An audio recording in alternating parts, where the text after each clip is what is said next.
कालची जी घटना दुर्दैवी घडली त्याच डोंगरावर आपण आहोत आणि त्याचा संपूर्ण आढावा आपल्याला या व्हिडिओमध्ये पाहायचा आहे. परंतु या ठिकाणी जर आपण आलो तर पाहू शकता कितीतरी लांब लांब आणि उंच उंच हा डोंगर पाहायला मिळत आहे. आणि या ठिकाणी जर खाली पाहिलं तर तिथून डोंगरावरून जर पडलं तर मोठमोठे दगड, हे दगड पाहू शकता. दगड दाखवा. हे दगड जे आहेत ते पूर्णपणे इथं पडलेले आहेत किंवा हे डोंगराचं जे आहे तुटून दगड पडलेले आहेत आणि मोठमोठे दगड आहेत. जर इथून जर कोणी खाली पडलं तर नक्कीच वाचू शकणार नाही. पण कालची जी घटना घडली ती नेमकं कुठं घडली, चला त्या ठिकाणावर तुम्हाला दाखवतो. नेमकं तिथं NDRF ची टीम जी काही आली होती किंवा जी वाचवणारी टीम आली होती त्या टीमने एक जाळी सुद्धा लावलेली होती आणि ती जाळी जी आहे ती साईडला राहिली आणि तो मुलगा जो आहे तो साईडला पडला. मृतदेह किंवा इथं जे पाहू शकता आपण की जाळी, इकडे या, पुढे या.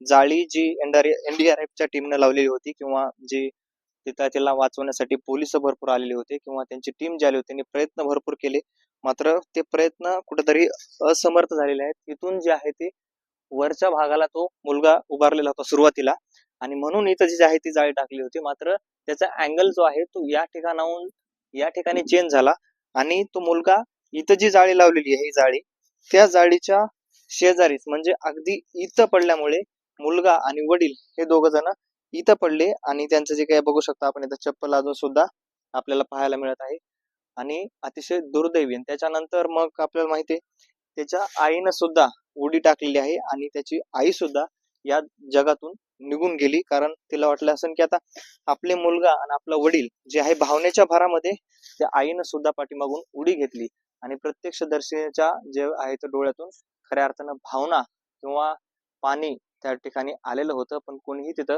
त्या मुलाला किंवा त्यांच्या कुटुंबाला वाचू शकलेलं नाही, त्या प्रयत्न सुद्धा करू शकलेले नाही. परंतु आयफोनचं कारण सांगितलं जातंय महाराष्ट्रामध्ये की आयफोनमुळे त्या मुलाचा जीव गेला. मात्र कुठेही आयफोनमुळे जीव गेलेला नाही.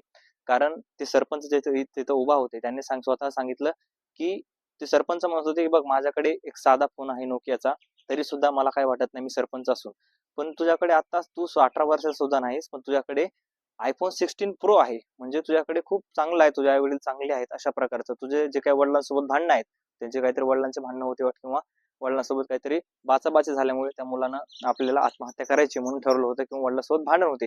मग आईनं सुद्धा स्वतःच्या गळ्यातलं मंगळसूत्र काढलं होतं. मी नवऱ्याला सोडते, तुझ्या पप्पाला सोडून देते, अशा प्रकारे सांगितलं होतं की तू प्लीज वापस ये किंवा तू अशा प्रकारची कुठलीही गोष्ट करू नकोस. त्यावेळेस सुद्धा त्या मुलानं ऐकलं नाही आणि स्वतःचा तिथं जीव दिला. दुर्दैवी घटना घडली. मात्र भावपूर्ण श्रद्धांजली या संपूर्ण कुटुंबाला. अशा प्रकारची कुठलीही घटना समोर येऊ नये आणि घडू नये. जर कुठलेही प्रॉब्लेम्स असतील तर स्वतःहून ते बसून घरातल्या घरात ते सोडवायला पाहिजेत.